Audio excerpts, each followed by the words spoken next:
Hello, Samadan here, and I'd like to take you on a journey of gold making. This is the first episode in a brand new series. I'm going to start at the beginning with a level 1 character. In this episode, we're going to choose a server. I've decided for this series, I'm going to play on the North American and Oceania realm. In this realm, there are 246 servers to choose from. Each server has its own auction house and economy, so the choice of server can be important when it comes to making gold. 246 is a lot to choose from. So where do we start in deciding what server to play on? I'm going to be making use of a few websites to help me choose. Raider.io, wowprogress.com and the Undermine Journal. These websites have a lot of statistical data that we can use to help with the decision process. Raider.io shows us that many of these servers are connected. A connected server is essentially several smaller servers stitched together, sharing the same auction house. So our choice in servers is now effectively reduced to 119. That's still a lot to choose from, so I'm going to whittle that number down by going through a series of steps. Step 1. Choose a population. One of the biggest questions when it comes to choosing a server for gold making is what size server do you want to play on? High, medium or low population? Each has its own benefits and drawbacks, and the choice you make is largely down to personal preference and playstyle. Generally, high pop servers are very active, have lots of endgame raiding and Mythic Plus players with a thriving auction house. This has the downside of high competition, a slower auction house and smaller profit margins. These servers are great for players with lots of time to post frequently, with some great gold to be made when you find your market niche. Low population servers tend to move slower when it comes to sales. There is generally less demand for your goods, and sales are less frequent. The flip side of this is that profit margins are usually higher, and you can more easily take over a niche in the market.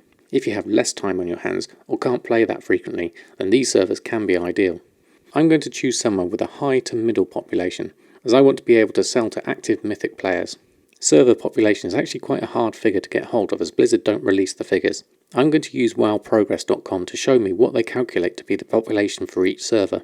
They only track max level players that have killed something in a raid at heroic level and higher, either themselves or part of a guild.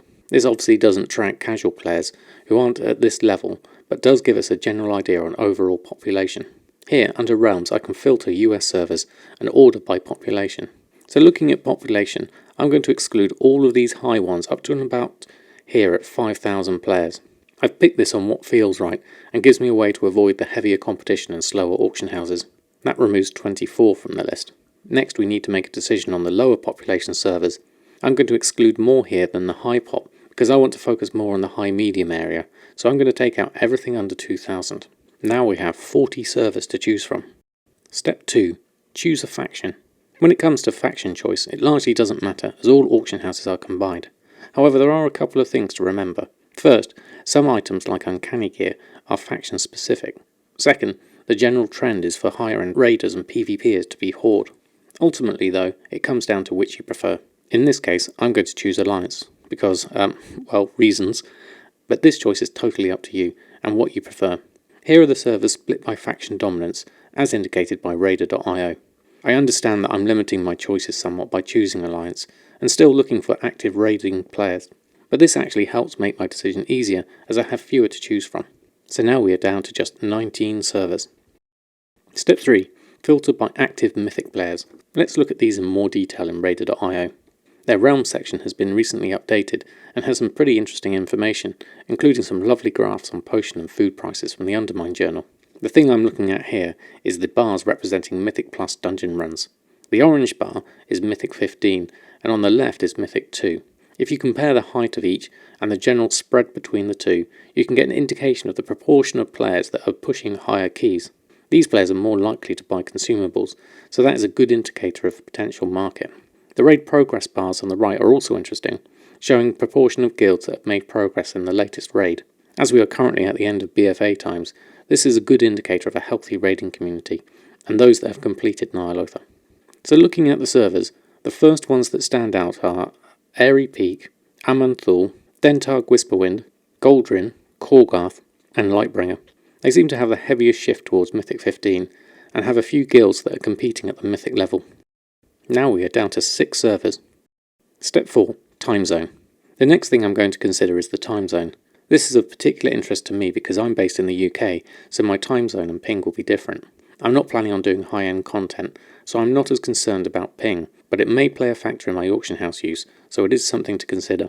If I look at this graph showing average active players during a typical day, we can see that the majority play in the evening, often late into the night and early hours of the morning. There are 3 main time points to consider when listing your auctions for gold making. 1. Reset day. In the US, this is on a Tuesday at 8 AM Pacific time. This is when eager players open their Mythic chests for the week and rush out to buy the latest enchants for their new gear. The same time on all other days is also important, as daily quests get reset, and it's a good opportunity to look out for items these quests require. 2. Early evening. This is a good time to list consumables, flasks and potions for those getting ready to raid for the night.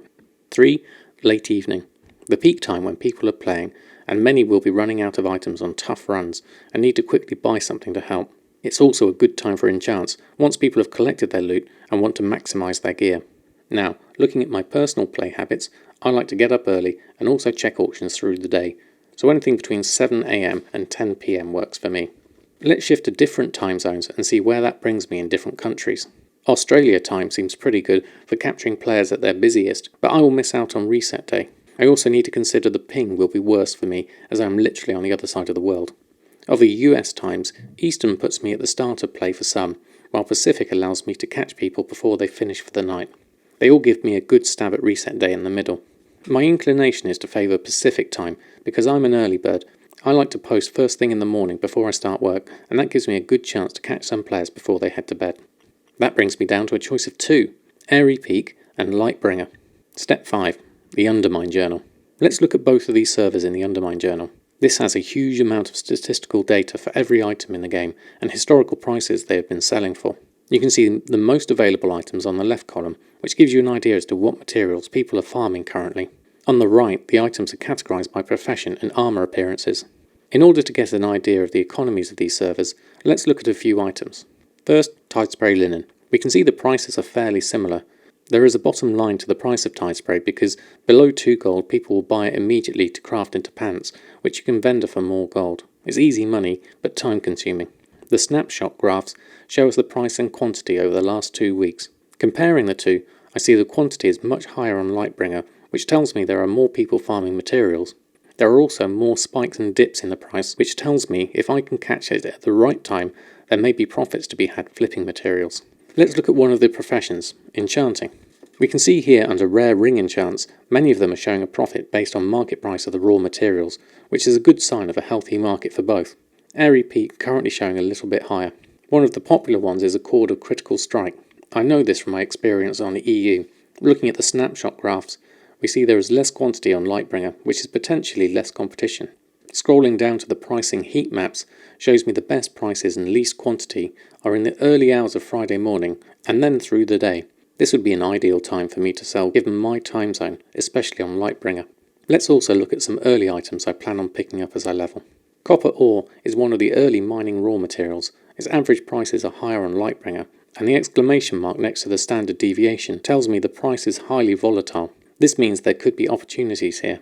Airy Peak prices are more stable, with less quantity, which could give me a more consistent selling platform if I go out and collect copper ore, rather than trade it. Let's look at something from the mid-game. Spirit of Harmony, a core reagent for the Pandaria expansion. On Lightbringer, the price is much lower than Airy Peak.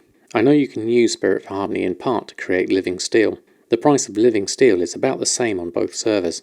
So with the price of Spirits of Harmony being lower on Lightbringer, the potential for profit is higher.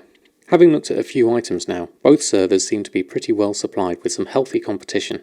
We can see some potential markets already. That's just from this small snapshot. I could go on looking, but at this stage I'm ready to make a decision.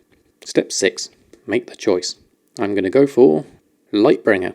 I chose this server because it had one more guild at full clear mythic level and has a slightly heavier bias towards Alliance, and I also saw some nice potential markets in the Undermine Journal. It was a pretty close decision between the two. They both look like they might have exciting opportunities to make some gold. So there we go. After all the steps and decisions made, Lightbringer US it is. I hope you've enjoyed the video. Leave me a comment to let me know how you chose your server, or if you have any questions. This is going to be an ongoing series, and each episode will focus on a particular topic, as well as track my journey through levels and characters. I'll be covering all aspects of gold making, learning as we go. It'll be great to have you join me, so please subscribe and turn on notifications so that you don't miss an episode. Until next time, happy gold making, and I'll see you very soon.